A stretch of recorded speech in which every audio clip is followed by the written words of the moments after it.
Welcome, everyone. My name is Matt Bach. I'm the director of UCAN's endurance business. Ironman Maryland champion from 2014. We've got three very special guests with us tonight for this event, UCAN for running. First, we have Hannah Coffin, who wave for the camera for everyone, who specializes in 3K steeplechase, 5K, 10K. She's run races anywhere from 400 meters up to half marathon.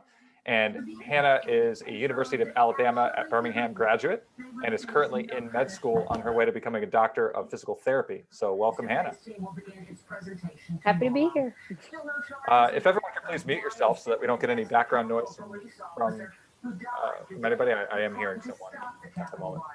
Thank you. Next up is Angie Nickerson, originally from Salt Lake City, who is predominantly a 10K half marathon runner. Angie raced for and graduated from Southern Utah University D1 program, where she was 7-time Big Sky champion in events ranging from the 3K up to the 10K. And now she's a coach for McKirdy Train. Welcome, Angie. Thank you. I'm happy to be here.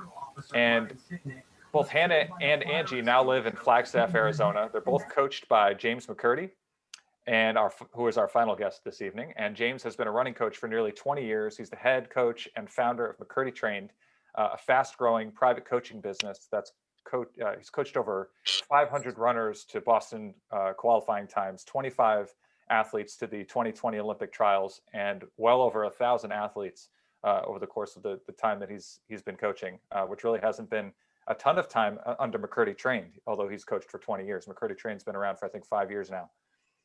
So an amazing running accomplishments under his own belt as well. Right now he's recovering from a foot injury, so maybe not some fast times going right now, maybe like 10 minutes to get across the room on his crutches, but he used to be fast. Spending more time going from the bed to the couch to the bed. I'm getting really good at that race. Mm-hmm. You could try to set PRs doing that. Yeah. So you've been running for a long time, ever since middle school. So how's it going, James? Welcome. It's going well. It's going really well. I just had surgery, but I feel really good and things are moving along well. But man, I got to tell you, I was actually just texting with one of my other athletes, John Ranieri, Hannah's boyfriend, and I'm just so excited with where these two women on the call are going, and where we're going as a group. We have a lot of big plans coming up for this spring and into the fall, and it's going to be a lot of fun. I remember we had a couple of catch-up calls as these ladies were kind of coming aboard or improving, and you were seeing some big workouts coming out of them. And I remember just like the excitement was palpable through the phone about how excited you are that you were working with them and how you're seeing such big gains with them. So sounds fun. Life is never perfect, right? We're always going to have these ups and downs, but we can kind of weather those storms when they come, and we can be consistent over time. Man, the development is going to be there, and especially this past year, things are really starting to come around, and it's been a blessing. Excellent. So that everyone listening knows what to expect from this event, we're going to take a few minutes to get to know each of our guests, a little bit more about each of our guests. Then we're going to dive into UCAN. We'll hear why James recommends it to his athletes. We'll hear how it's helped Hannah and Angie train better than ever. I'll share a bit of the science and the story in there too about UCAN, and then we'll open it up to questions from the audience. So Angie, let's start with you. What got you into the sport of running? So I started running my very first year of school in kindergarten. My brother had gotten signed up for the county rec track program, and I wanted to do it also. And so in the first couple of meets, I kept getting these green ribbons, which you get if you're last place, right? So I got them in like the softball throw and the long jump, but I just kept getting green ribbons. And as a 5 or 6 year old, I decided I wanted every color of ribbon. And I was a pretty smart little kid, and I realized that nobody my size, like no one as small as me, was running the race where you had to run around the track a bunch of times. So I was like, I want to do that one because I think I could get a blue ribbon. And so I ran the mile, and that's kind of how I got into distance running. Ran through my childhood, through high school, and then went to Southern Utah University in 2014. But yeah, I did get every color of ribbon. I did. Excellent. Yeah, I love the start to that. Like how you you saw an opportunity and you seized it. Yes, I did. I definitely did. So Hannah, you learned a lot during your high school and college years, in particular about the quality of coaching and the importance of nutrition. So tell us about that journey. Yeah, so I have been a lifelong runner like Angie, but not so much like, oh, I want to do running. I was kind of like a jack of all trades and I ran to stay fit for soccer. Um, but yeah, like in high school, I didn't really have like focused run coaching. Like my high school coach was like a long jumper, and really that was her only background in that. And she was just kind of doing it because she enjoyed coaching, which no harm for that. But then when I got to college, I actually went to school to play soccer at a Division 1 level. And when that didn't pan out, I had talent as a runner in high school, but um, I'm like, no, I'm gonna play soccer in college. Running is just to stay fit for soccer. So when I never really knew what my potential was in high school, knowing that my times were good enough to get recruited by Division 1 programs, I'm like, fine, I'm just gonna switch from soccer to track and cross country at UAB because I wanted to be there for the academics. And that was pretty rocky for the first 2.5 years, and it didn't start to pan out until I started making, like, we had a coaching change, we had and then after just a few life like events happening that were just critical, I'm like, I need to change stuff about what I'm doing. And that was like including sleep, getting consistent sleep times and making sure I'm eating at like consistent times and eating enough and eating good things. So I've had such a growing experience from high school to where I am now, and now it's fueling for performance. Yeah, and I know during our previous conversation, you mentioned how you really were kind of injured a lot. You were overdoing it because of some of the coaching from that first coach, and I switched over to the newer coach, had some of those life changes, and really it was like this, almost like an epiphany moment for you, realizing that nutrition was so critical, and that things started to really turn around for you. Your performances started coming in, and you sort of just feeling a lot better about everything you were doing.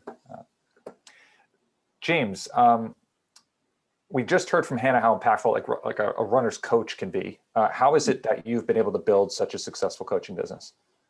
I've had some really good coaches in my past as well. I think if you receive good coaching, you have a model to kind of build off of.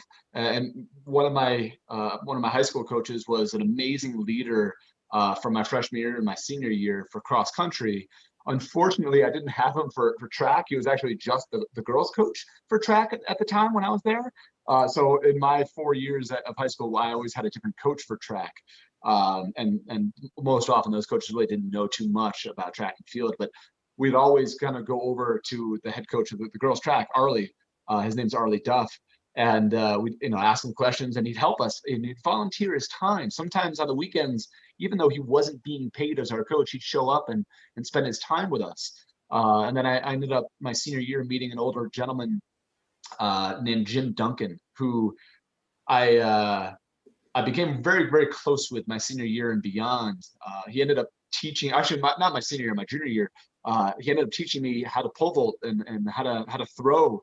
And I ended up doing the decathlon because of him. And he himself, even though he was in his late 60s, early 70s, he himself was actually still doing decathlon. He was still pole vaulting. He was still throwing discus and javelin. He was still long jumping. And he was at the time. Records. Yeah, he was. I mean, he was the national age group record for a while in certain events, and I think he held a world record in the javelin for a time being. But don't quote me on that event. But I mean, he was remarkable. But he volunteered himself. Unfortunately, when I went to college, I didn't have a great experience with the coaching where I attended school. So I had, on one side of the coin, some amazing leadership, and on another side of the coin, it just wasn't for me.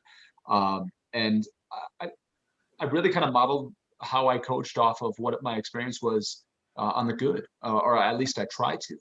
And there's a lot that I think coaching and learning about athletes as individuals needs to happen, and that's something that I try to take very seriously and try to treat all the athletes as individuals with their life circumstances that come up, because especially as adults, we face not that kids don't, but certainly as adults, there's more life responsibility and paying attention to those details, working with parents, working with life decisions for the future.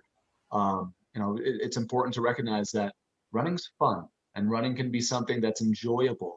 It doesn't have to be something that we're anxious about, something that we're fearful of, but something that we look forward to doing on a daily basis. Yeah, that definitely rings true. I can really relate to that because I've had periods of time when running has been very fun and I look forward to doing it. And then there's also been periods of time when it feels like a chore.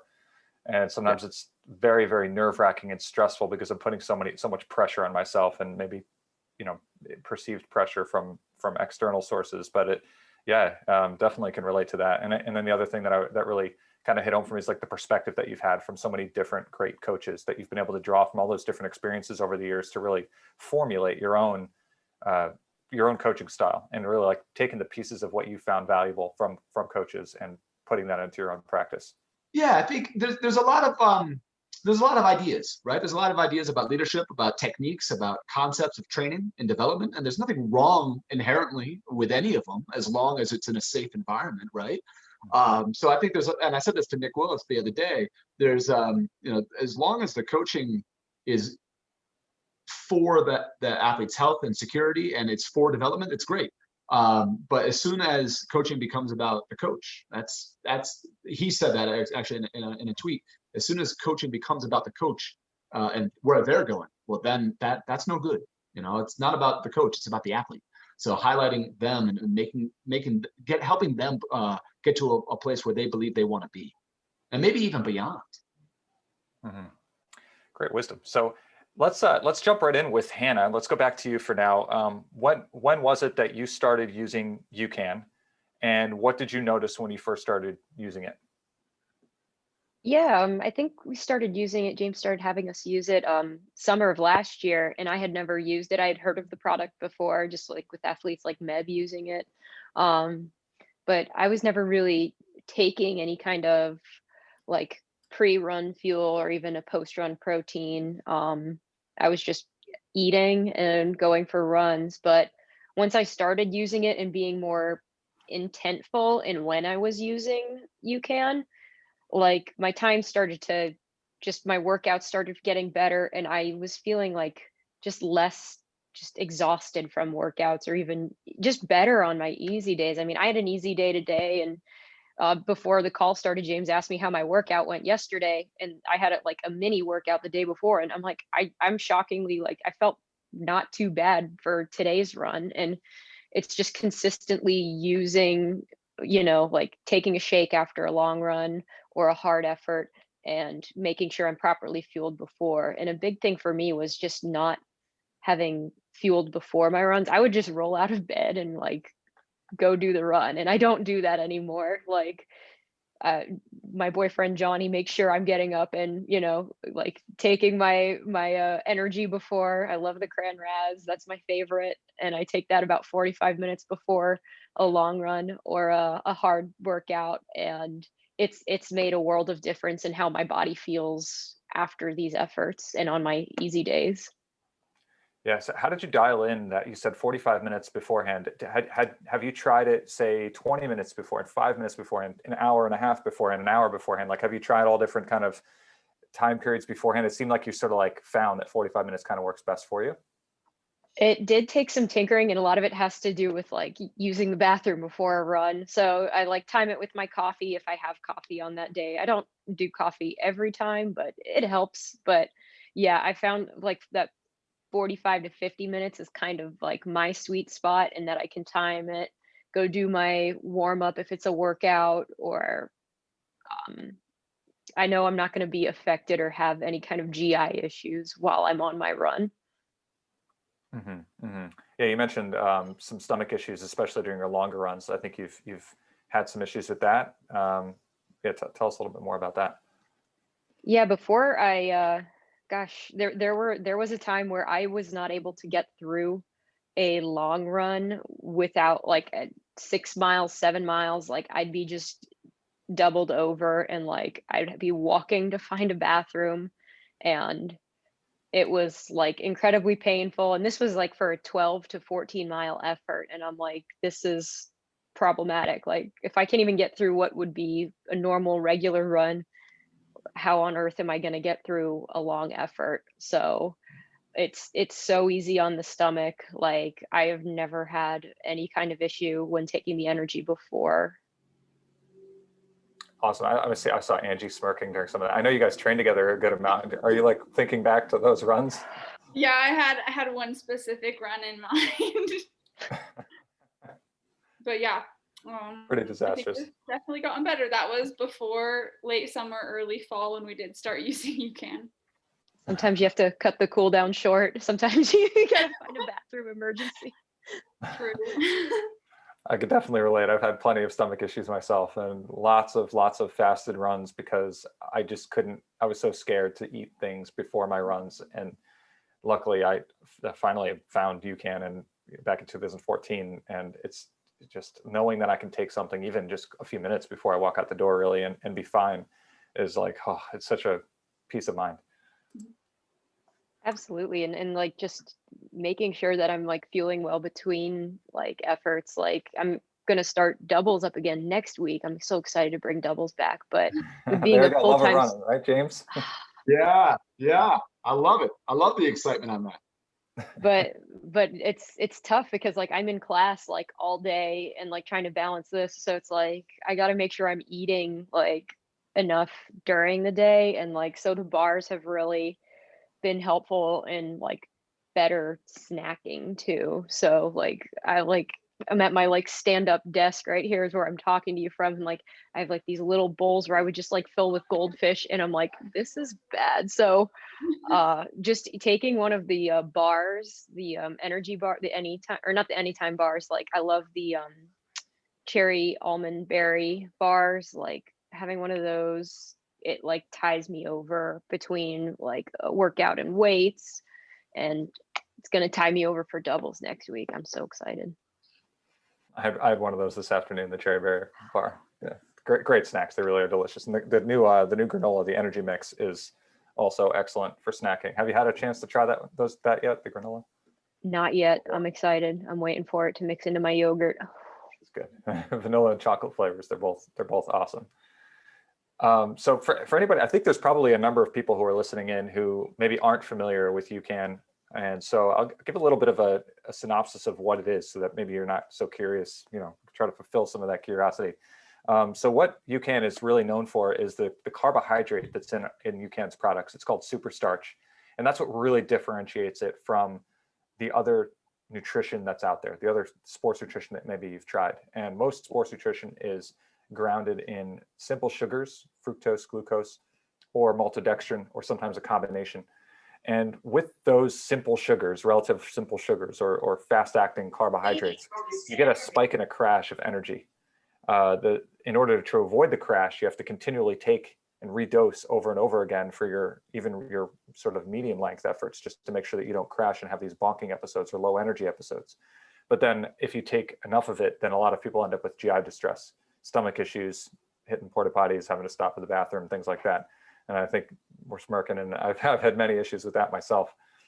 But because this superstarch is a molecule it's a very, very complex molecule. It's giving you very, very long-lasting energy, and it's also very, very easy on the stomach. And in very layman's terms science, the reason for that, and how we were just talking about these stomach issues kind of going away, is that with UCAN, the molecules are so big that it requires very few transporters to bring it through the stomach and into the gut. And so it doesn't give it a chance to slosh around or give you stomach aches and diarrhea and issues that occur because of needing lots and lots of transporters to bring it into the stomach. So it doesn't sit in the stomach very long at all. It goes right into the gut, and then it starts releasing that energy at that slow, steady rate that superstarch gives you the energy for.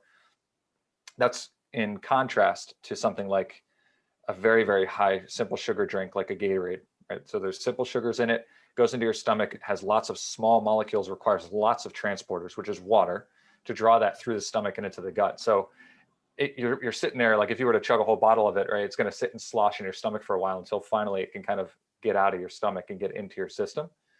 So that's an issue when you're a runner. You don't want things sloshing around. You don't want stomach aches, belly aches, diarrhea. The diarrhea comes from the fact that there's water that's through reverse osmosis that's drawing it into your stomach to actually be able to bring those molecules through your stomach. So then it's actually dehydrating you because it's pulling water out of your your body to actually be able to digest these fast-acting carbohydrates. So it's really remarkable how Superstarch has these two really, really fascinating features for runners in particular, which is that it's really long-lasting, steady energy, because this complex molecule takes a long time to break down in a steady fashion. And then also because it's so easy on the stomach. And I mean, I didn't understand it when I first started using UCAN. I just saw that all of a sudden my GI distress and my energy levels were all fixed. And then later on, I kind of realized and learned about the science behind it. And it was like, wow, this is actually real. It's not just something that, was a fluke. And where it actually came from, this carbohydrate, it's called superstarch, and it was originated not at all for endurance athletes initially. It was actually created for kids with a rare metabolic disorder who struggle to create their own blood glucose. So they can't convert glycogen like we can into blood glucose to keep their blood sugar levels stable.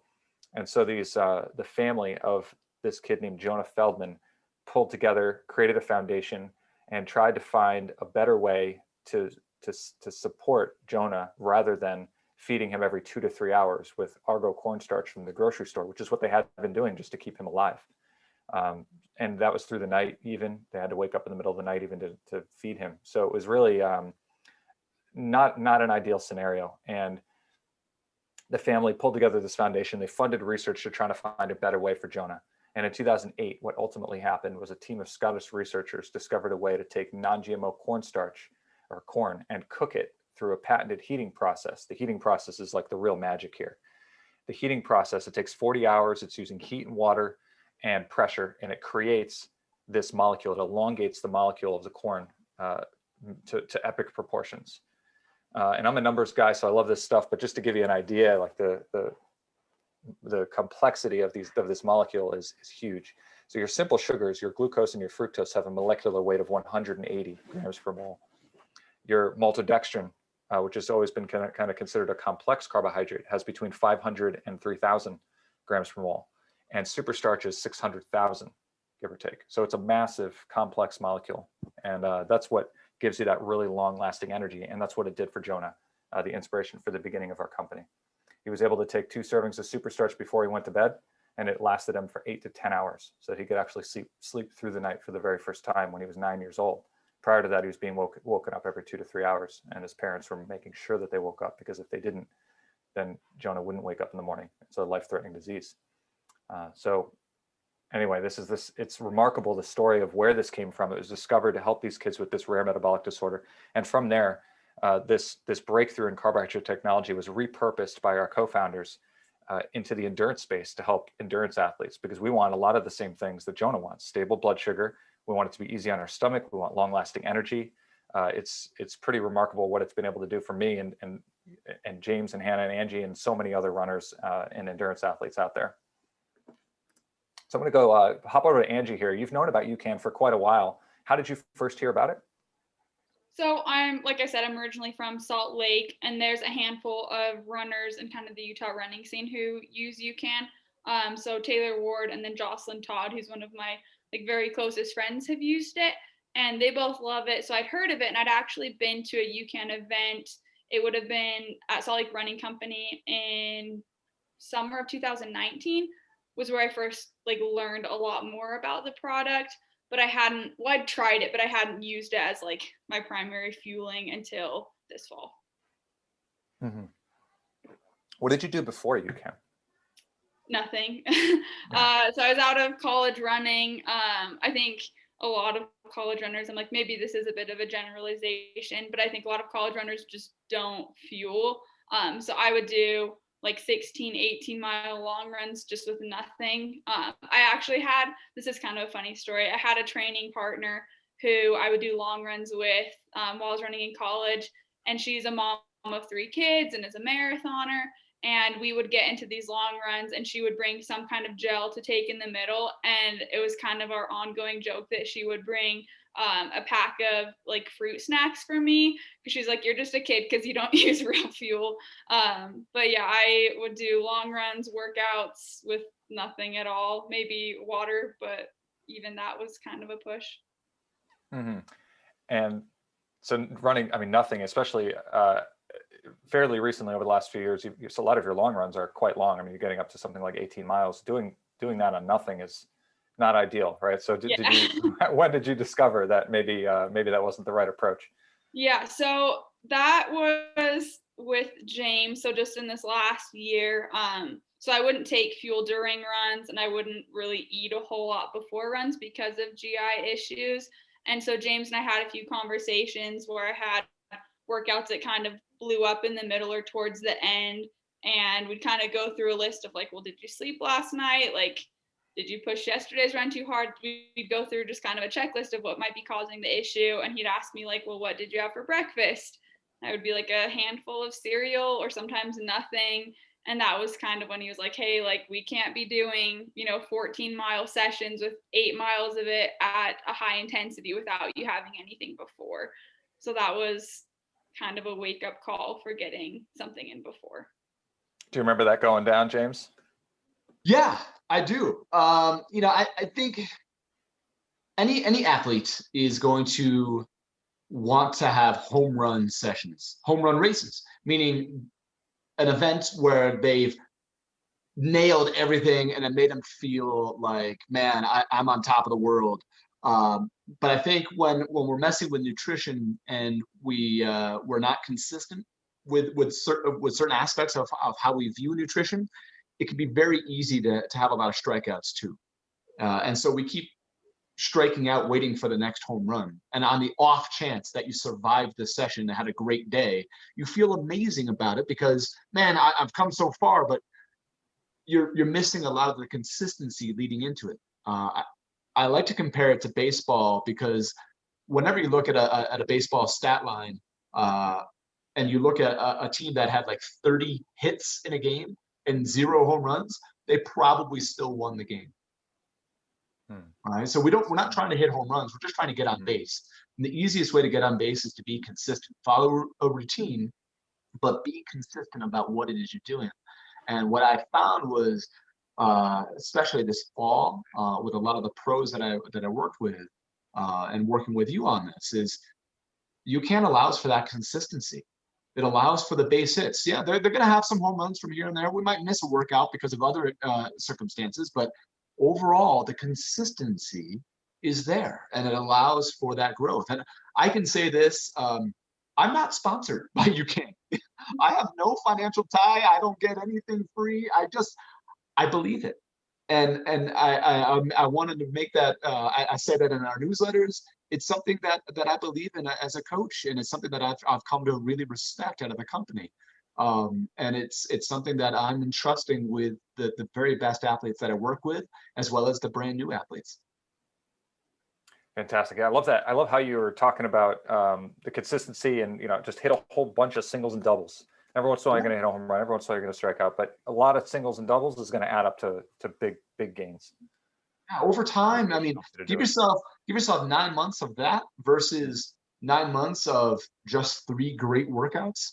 You're going to want to be in the other position. So I want to jump back to you, Angie. When you're working with a nutritionist now, right? So she's helping to guide you. So what are some of the ways that you've worked with Megan to use and implement UCAN into your approach? Yeah, so working with her has been awesome so far. We've had conversations kind of going over what I eat, when I eat it, figuring out where like the weak spots in my nutrition are. And we found pretty quickly that I eat enough, but the timing of when I've been eating or not eating is something I can work on. And so something that I've been trying to do a lot more consistently is getting carbs before runs and proteins after. And so UCAN has been super helpful with that. I'm able to take the super starch before a run. Usually I'll do 1 scoop before easy days and then 2 scoops before a long run or a quality session. And then trying to get protein in within like half hour to 45 minutes of finishing up afterwards. So that's kind of helping to like make it so I don't have those weak links in my nutrition. And so far it's helped a lot. And I'm really excited with where things are going because it still is pretty new to me. No, I'm typically a little bit lazy and I just mix up some almond milk or regular milk with some of the cookies and cream, UCAN Energy Plus Protein after my workouts. And I just drink that down because it's delicious. And but you get a little fancy sometimes. You make some smoothies. Yeah, so if I have time, like if I'm running in Flagstaff and I can get home pretty quick, I'll do like 1 scoop of UCAN, half a cup of Greek yogurt, peanut butter, berries, almond milk, flax seeds, chia seeds, just kind of the whole kitchen sink in one smoothie. And it's great and it's super enjoyable and it tastes like I'm eating dessert after a quality session, which I feel like I deserve. So it's nice. Yeah, it's pretty much everything goes into it. A banana, forgot banana, but yeah, so that's been kind of a go-to for the last few months, and I think it's really helped with recovery and just like feeling good and the hours following workouts because I've had times in college running, I would say, where I finish a long run and I go home and I take like a 4-hour nap. Like I just pass out, don't eat anything after the run, and then just go to sleep for a while and I wake up feeling like drained and depleted. And I'm like, well, why do I feel bad? I just took a 4-hour nap, but I was not getting in the protein I needed after the session. Mm-hmm. Yeah, sometimes it's kind of elusive. You're wondering like, why do I feel so trashed like that? But it's and I know for me too. Sometimes I don't tie it back to the nutrition, but then when I make some changes to the nutrition, I realize that all of a sudden that complete crashing type of feeling just goes away. Yeah, I haven't had that now for years because I've been using UCAN and I almost forget what that feels like. But then when I hear stories like you talking about that, it kind of reminds me and gives me that little bump to say, wow, yeah, it matters. Yeah, so I still take the nap. I just do protein first. Angie, at what point is a nap 4 hours? Does it become full-fledged sleep? I love you. I don't know. I mean, they're not always 4 hours, but occasionally. Yeah, I just like my sleep. I take my sleep very seriously. That's all. Yeah. I do too. One of the best things you could do for yourself is sleep, right? For your recovery. Great. The better you can sleep, the better you're going to perform. James, do you have a couple of anecdotes? Because I mean, you coach so many different athletes, and you have a whole network of athletes. So you hear stories all the time about basically success stories of UCAN. So there are a couple of stories outside of Angie and Hannah who've shared some of theirs. Some anecdotes from some other athletes who have used UCAN to make a big difference. Yeah, one of them is actually one of our top masters athletes, Crystal Harris. She had been working with me for years. We actually just talked about this a few weeks ago on Instagram Live. Her first marathon under my guidance, we were actually taking a swing at the Olympic trials out in California, and she had been developing. And I'm very particular on nutrition. I talk about it all the time. I'm very much in the concept of please, like just whatever you do, I don't just follow the nutrition plan that we've been practicing. And I didn't realize that she was just yesing me to death and wasn't actually taking much nutrition at all. And she ended up walk running the last 4 or 5 miles of the CIN marathon. And she made the Olympic trials by the skin of her teeth. And this was a huge, like 25-minute PR. She was 40 at the time, 41 at the time. And it was like the skin of her teeth, but it was an amazing accomplishment. And then I found out afterward that she took maybe 70 calories in the entire race. Oh man. And I was happy for her because she made it, but also I was very angry at her because like, come on, like, well, how could you do that to yourself? How could you risk that? So one of the things that we worked on following that, preceding that, was the idea of UCAN. The reason why she wasn't taking the nutrition, and she was kind of embarrassed to talk about it then, was it really upset her stomach. It really bothered her. Taking any form of maltodextrin, that the high intensity, that the high sweetness, it really bothered her stomach. And when we started switching to UCAN, to me at that time, before that, this is years ago, I will humbly say I wasn't really a believer. I really wasn't. I didn't know much about it. I had a little bit of experience of it with myself, but not enough to really understand the product. But what I did started to see was she started to really respond well. She wasn't having nearly as many bad workouts, or she felt better. Post long runs, post sessions were much better. And honestly, that's why I really kind of was on board of teaming up initially, because I knew how much it helped Crystal, and she was probably the worst stomach issue person I had ever worked with. she was so sensitive to what it is. I mean, she had to wake up at like three in the morning just to eat breakfast before a 6 a.m. session. That wasn't feasible. So she wouldn't eat at all because she's not going to wake up at 3 in the morning before a session every single day. That's not going to happen. Yeah, we're just So talking she about how would, sleep is important. If yeah, you're interrupting your yeah. sleep every time you're doing a workout at 3 a.m., that's not ideal. No, not at all. So I think for her, it was really kind of eye-opening for me as a coach to say, okay, there is something to this. Let's work through this. Let's figure this out, and let's try to understand it a little bit better. Yeah, I do remember how skeptical you were at the beginning, and it really just came around, especially because of seeing those success stories and just seeing how it really it works, and then came to an understanding.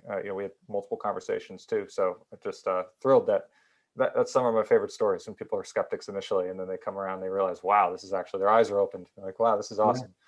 Yeah. So I want to shout out to everybody here right now.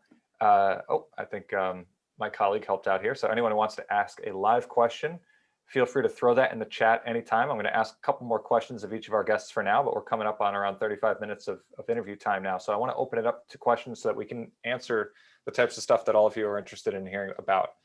So if you have a question that's specifically pointed to Hannah, Angie, or James, you can call them out. Otherwise, you could just throw the question out there and then we'll just tag team it, tackle it, whatever. So feel free to throw those in the chat and we'll keep an eye on those and address them as they come in. For now, though, I've got a couple more questions for you guys. So Hannah, let's go to you. What's next for you? What are your goals in the future? What are you looking to do for 2021 and beyond? A lot of it right now, since I'm full-time student, a lot of it depends on my school schedule, and we're still in the middle of a pandemic. So finding races, not only that are going off and happening, but ones that work and mesh with my school schedule. So, and like James was talking about, like consistency and base hits, and for me, like there's like joy and monotony and like the consistency, like just this year has been like great for me so far. Like I've been having such a good buildup. So right now I'm enjoying like just building my mileage and just having great workouts, but I'm hoping towards the end of the year of possibly hitting a marathon, and finding some shorter distances races along the way there. But it just depends on school and what's out there.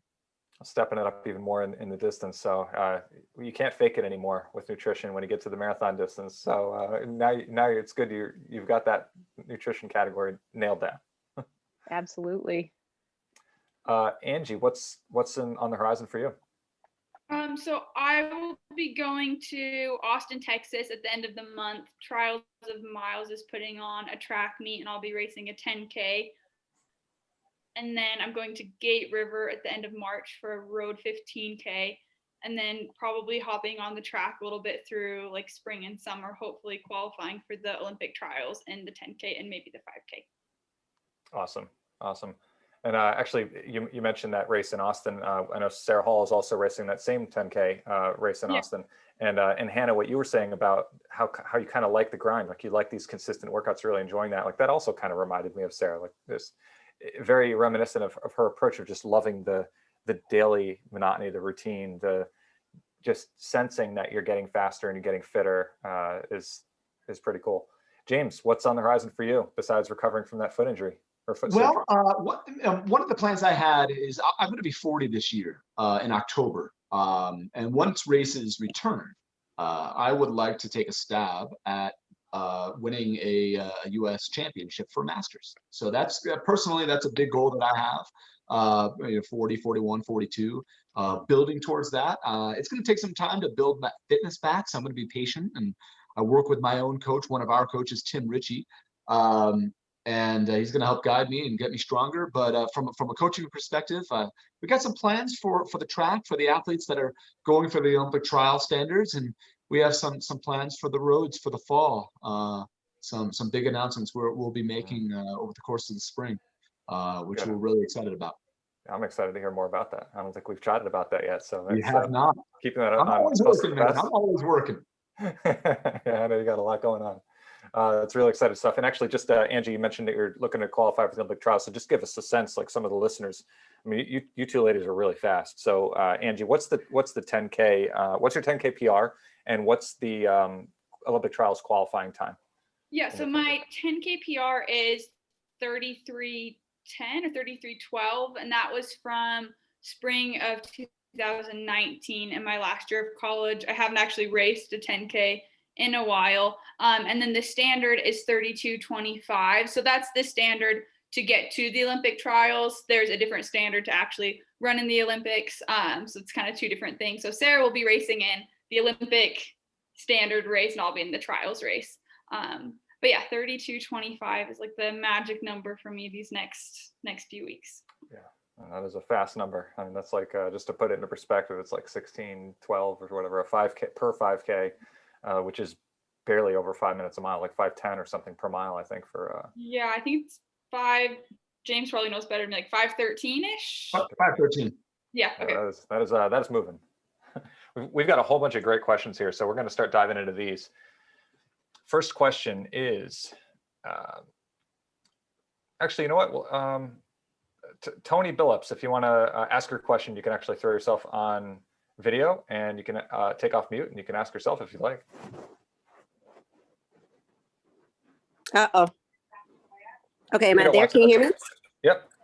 I'm sorry, I was having a hard time coming off mute. Thank you so much. This is actually great information for me. I'm newer to UCAN product, but I have been using it for quite some time. So I actually put 2 questions in, so I don't know which one you wanted me to ask live, but I think the first one was really asking to get some feedback on the UCAN hydrate. So I know there was talk on the energy bars and the protein, but I'd like to hear from the athletes and the coach who may have coached athletes who have used the hydrate and what their experience has been with the electrolytes. That was question 1, and I'll ask the other one later, maybe. Yeah, you could stay unmuted, and I'll pass it over. Actually, does anybody want to jump forward and respond to that, James? I'll take a stab. So one of the things that we've been using with the UCAN hydrate is about 45 minutes before a session, half hour, 45 minutes before a session, however many servings of UCAN an athlete's going to use, I recommend putting in the UCAN hydrate formula, 1 scoop or 1 packet, depending on what version that you've purchased. But in that, you're not just sweating water, you're sweating other things, right? We're losing other things. So the hydrate is actually going to help keep you from losing a lot of those other things, the electrolytes, the potassium, magnesium, all those other things that you need to perform well. In terms of longer term sessions, specifically for a marathon session, I'll typically have an athlete sneak in a single serving of that every 30 to 45 minutes en route inside of a session.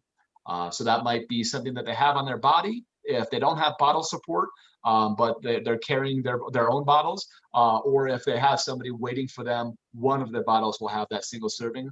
I found that it's usually a pretty good experience for the athletes that are doing it that way. Mm-hmm.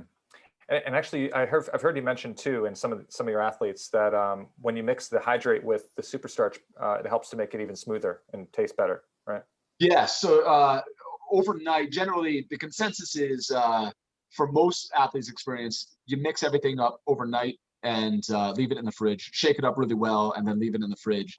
And things kind of they work a little bit better in terms of just a consistency standpoint. But it really depends on how much water you're putting in: 4 ounces, 6 ounces, 8 ounces, 16 ounces, depending on how thick you want your servings to be.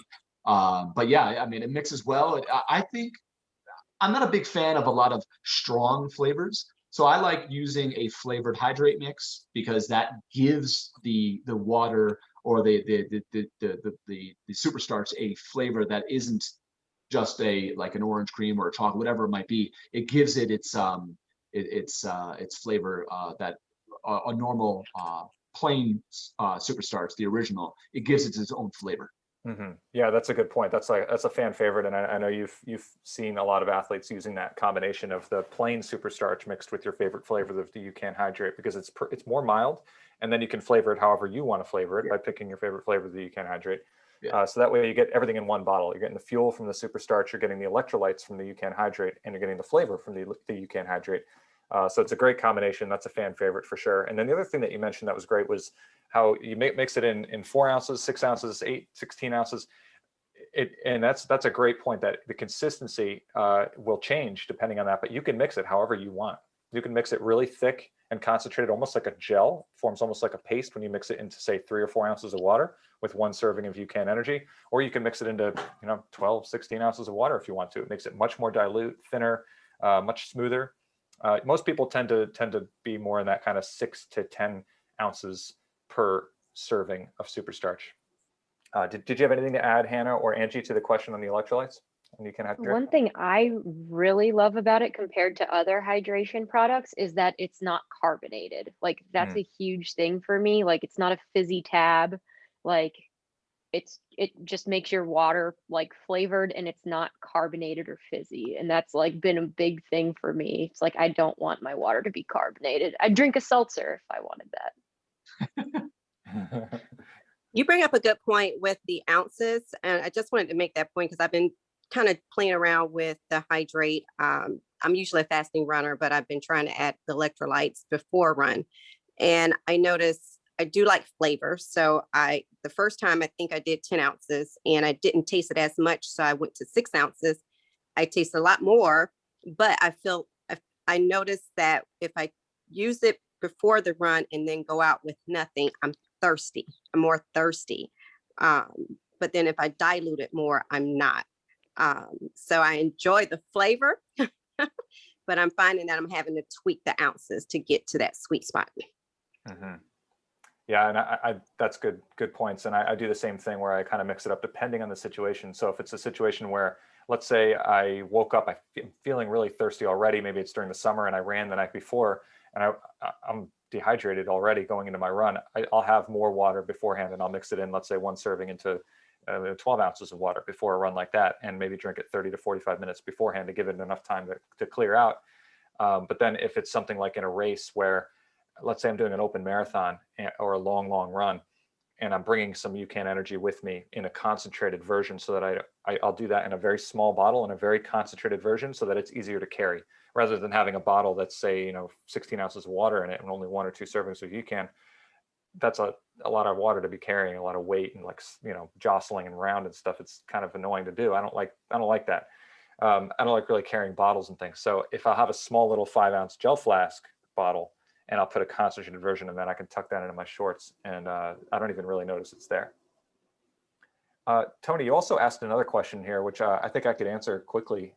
You said, as a novice coach, I've had to deal with ladies experiencing GI distress and/or just feeling sluggish when running after fueling. Like I already mentioned, it's hard to get runners to get to them 2 hours before a run if they're getting up at 5 a.m. So I have often recommended liquid carbs closer to their run, 30 to 45 minutes before, which has helped some. That said, with the energy bars, can you speak to how soon before a run they can be eaten from experience? Sounds like the Superstarch is digested quickly, correct? So it's correct that the Superstarch is digested quickly. It'll clear the stomach very quickly. And then it releases energy slowly over a long period of time, but it clears the stomach quickly. That said, with the bars, because it's in solid form and there's other things in the bars like fats and proteins, and there's a little bit of sugar, and there's other things in it, not just Superstarch, and it's not a fluid, it does take a little bit more time to digest. So everybody's different. It's going to take a little bit more time for some people than it is for others. But for me, I can't eat an energy bar within about a half hour before I go out for a run. I got to keep that out for me for more like 45 minutes to an hour before a run. And I'll almost always opt not to. I'll just go with fluid before the runs. So I don't know if you want to say real quick, Hannah and Angie and James, like what seems to be the ideal time frame for you for having anything solid like a UCAN energy bar before a run? For me lately, I've been using the bars before my doubles. I haven't really tried them before something longer than maybe 8 miles, but I do like them like 45 minutes to an hour before I just have like a 4-mile shakeout, because it's a bit of the Superstarch, but also kind of like an afternoon snack when I'm going out in the afternoon. Yeah, I think one thing to keep in mind, like Matt said, is there are other things in there. And if you're just running an easy run, you can run as easy as you want, and you can pretty much eat whatever you want. That's why ultra runners can eat pretty much anything they want to eat when they're on a mountain. because their heart rate isn't up insanely high. They're going to digest that fuel a little easier. But if you have a major session, something with serious intensity, I would stay away from the bar unless you have 45 minutes to an hour, because it's going to be a lot harder to digest some of those other things that a bar is going to have, like that sugar, the protein, the fat, because your heart rate, your body can't do two things at the same time. Yeah, all great points. We're going to bounce over to another question here. It's, do you ever breakfast something like toast with almond butter and a banana, and then UCAN energy on days if there are more than 2 hours before the run or workout? If there's more than 2 hours before. Angie, what'd you do before your most recent half marathon PR in Las Vegas? Yeah, so I did 2 oatmeal packets of Better Oats. I think it was about 2.5 hours before, and then UCAN 45 minutes before.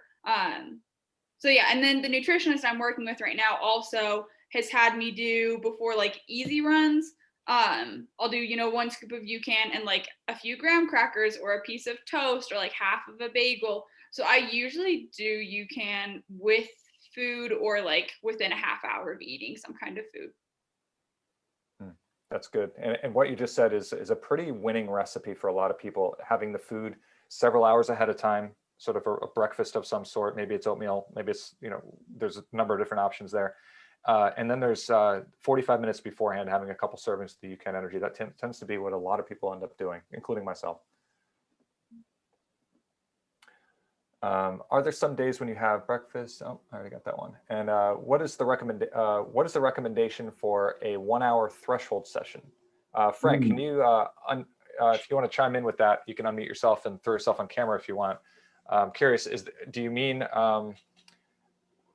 from a nutrition standpoint, like how would you handle preloading for that or fueling that? Yeah, so typically I run fasted.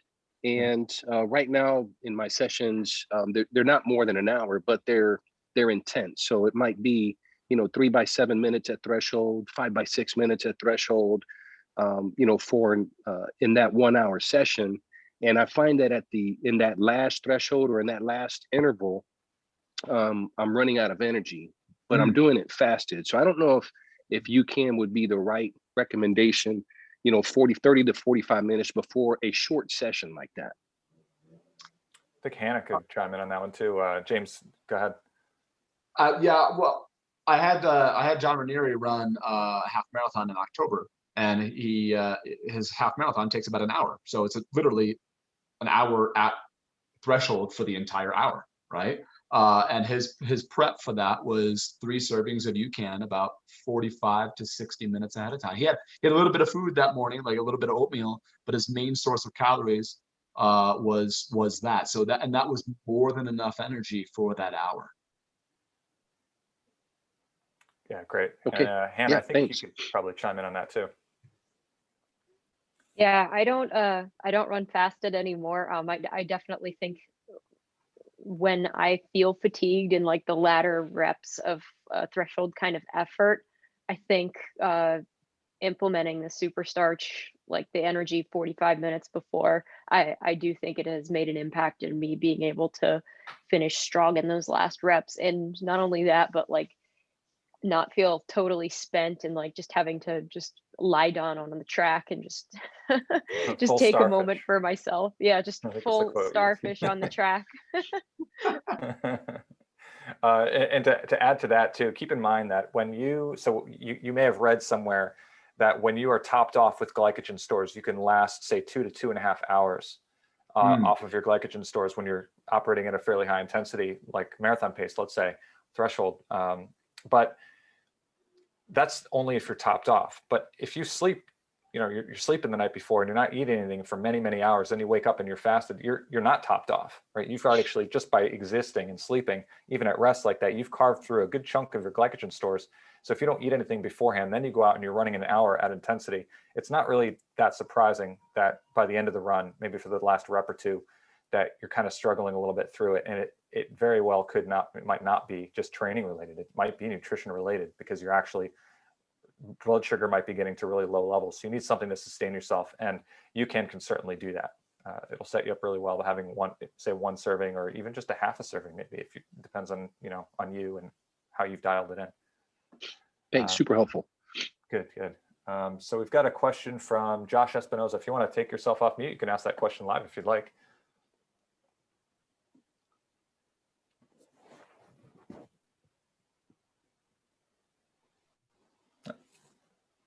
Maybe not. It's a good question though. There's a couple questions there. One of them is, does anyone drink the protein shake every day as a meal replacement? Do you ever use it as a meal replacement? Is it more of like a meal supplement? How do you guys usually do that? I don't replace meals. Healthy I eat all of my eater. meals. No, I it's more of a supplementary thing, like after an Post-workout. effort, like, and I have tried it a few times before bed, so I'm not in that kind of dip deficit while I'm sleeping. Just so I make sure I get some protein overnight and have something to burn while I'm sleeping. That keeps coming up more and more often now with the people that we're chatting with, that people are taking it before bed. And it's actually kind of funny because it's coming full circle. I mean, it was initially, Superstretch was created in part to help Jonah sleep through the night and live a more normal life. And that was one of the big pain points, was that he was being woken up every 2 to 3 hours in the middle of the night to be fed Argo cornstarch. And now he's able to take the Superstretch to be able to sleep through the night because it's keeping his blood sugar level stable. So now we're coming full circle. And a lot of people seem to be using it for that reason. Helps the quality of their sleep. Which, as we mentioned before, is one of the keys to recovering faster and adapting to the training that you're putting into your body, is sleeping well. And if you can improve your sleep because of taking Superstarch beforehand, then you should. I think we've all been in a position of training where we've woken up at like 1 a.m. and had like 4 tablespoons of peanut butter, gone right back to sleep. Like we're ravenously hungry. Yeah. I had a college roommate. She was my husband's cousin, actually, who used to just laugh at me all the time because she would wake up in the morning and she would just be like, why is there half of a Pop-Tart on the floor? And I was like, I probably ate it in the middle of the night, but don't remember it. So maybe I need to try the protein before bed, because I've not yet tried that. Yeah, it's I mean, sleep is a huge piece of it, and being properly fueled. That's where we synthesize most of the nutrients we've taken in throughout the day, right? When we're in that rest, it's where we spend a good third of our day. So it's a really important aspect that we have adequate sleep, or at least close to a third of our day, hopefully. That we have adequate sleep, and that we're hydrating properly, so our bodies can repair from the work that we did that day and the days leading into it. Well, good points. And one other thing, just to touch on this meal replacement idea, a number of people that I know have struggled with, let's say, early morning wake-ups, especially before races, when people are nervous. And races haven't been happening for so long, but hopefully they'll be happening a whole bunch this year. And I think everybody still remembers how nervous you are before races sometimes in the morning. So those nerves tend to depress or suppress appetite. And early in the morning like that, it can also suppress your appetite. And so sometimes people, when they wake up at, like, let's say 5 a.m, they might not be able to eat solid food very easily.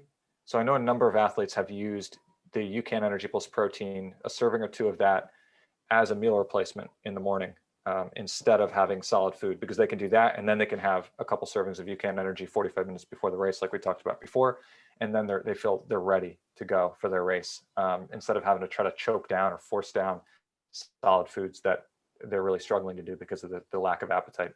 So we're actually just over an hour here. So I want to throw into the chat a code. It's 20% off at ucan.co. It's for a one-time use, and it's UCAN Run.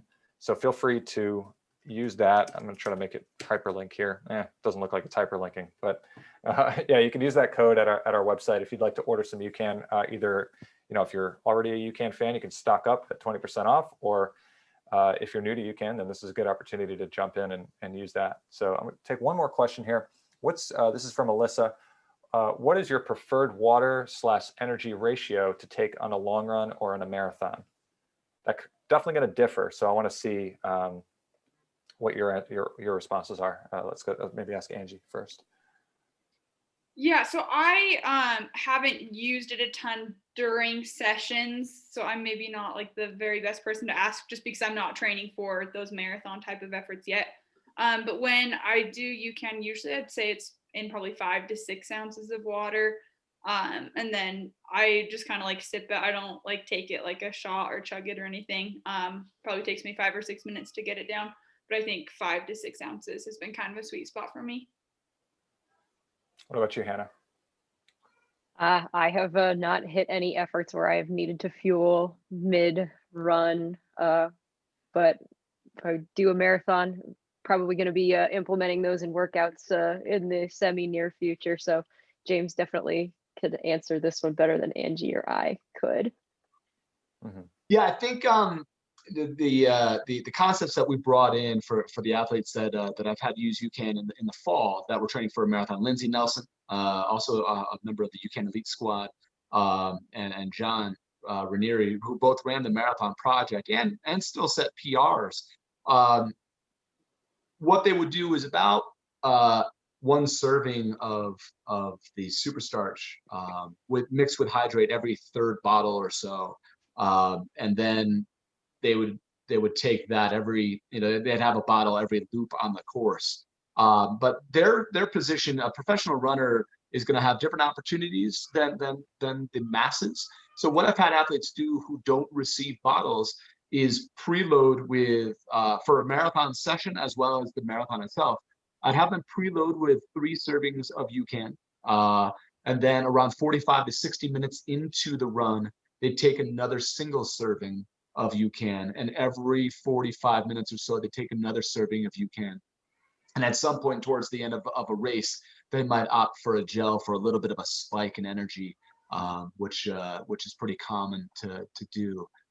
But in terms of, you want to kind of keep ahead of glycogen depletion, so you don't want to wait 90 minutes. You don't want to wait until your glycogen starts to fall. So you want to be ahead of that, because if you wait 90 minutes or 2 hours before you take your next bout of nutrition, you're going to have a bad day. So taking, preloading with 2 to 3 servings about 45 minutes before, and then 45 minutes into the run, and then maybe 90 minutes into the effort as well, and then 2 hours and 15, and then kind of going from there and figuring out where you need to go from there. Yeah, a lot of great points there. And one, if you've bonked, it's too late. Like, you got to stay ahead of it. So that was a great point that you made there, like making sure that you're staying ahead of it, kind of dialing it in, what you need based off of your training, your simulation days, some of your harder training sessions. Those are the days when you're going to learn, maybe sometimes the hard way, that you took too little, or maybe, usually it's not an issue of taking too much, but maybe you took too little at some point, and you're like, okay, now I know what my lower limit is here. I need to make sure I'm staying ahead of it, and I need to make sure I'm giving myself a buffer here to make sure I'm taking in enough, and I don't experience that again, because it's miserable for anybody who's ever bonked before. It is awful. Yeah, it happens even to the best. Oh, yeah. Tim Ritchie, my coach, was in the New York City Marathon, and he felt great at the 5K, the 10K, the 15K. He felt great at the halfway. He felt great right around 13 miles, 15 miles. So even though he had his nutrition on his bottle, he skipped it. I don't need it. I feel really good. He didn't take his first 100 calories until he was about an hour and 40 minutes into the race. He was in 7th place in the New York City Marathon. And then he was hurting so bad, he was jogging, walking, and he finished 21st by the time he finished the race. And which is a great result. But when you're in 7th and you're like the 2nd American in the New York City Marathon, and you only got 4 miles to go, and then you're reduced to a walk, all because you just didn't take nutrition. Yeah, he never made that mistake again. In fact, a year later, his next marathon, he won the U.S. championship. He ran a 2:11:56. Wow. Yeah, there you go. That's how big of an impact nutrition can make, and a lot of people learn it the hard way. I'm definitely one of them. Well, one other thing that you mentioned, James, was, and this will, I think, be the last thing here. We gotta tune out, so make sure or check out it and say goodbye to everybody. But one last point here is that you mentioned taking 3 servings beforehand as a preload, and one of the beautiful things about UCAN is that you can preload with it. I mean, you don't hear a lot of sports nutrition companies or nutrition at all like talking about this idea of preloading. And the reason is because when you take something that's simple sugars or maltodextrin based, or these fast acting carbs, they're in and out of your system within about an hour. So even if you were to take, let's say, 5 gels, like you could stomach 5 sugary gels all at once before you went out, it wouldn't last you very long. It'd last you an hour, maybe a little more. And then you'd be crashing on the backside of that, and you'd feel pretty terrible. So that's why they tell you got to space them out. But with UCAN, because it releases over the course of many hours, It's not just in and out of your system in an hour, it's into your system and it's releasing for several hours. We know for sure that Jonah at rest, it's releasing for 8 to 10 hours at night, right? That's at rest, of course. So it's not going to be comparable to when we're exercising, when we're running a marathon.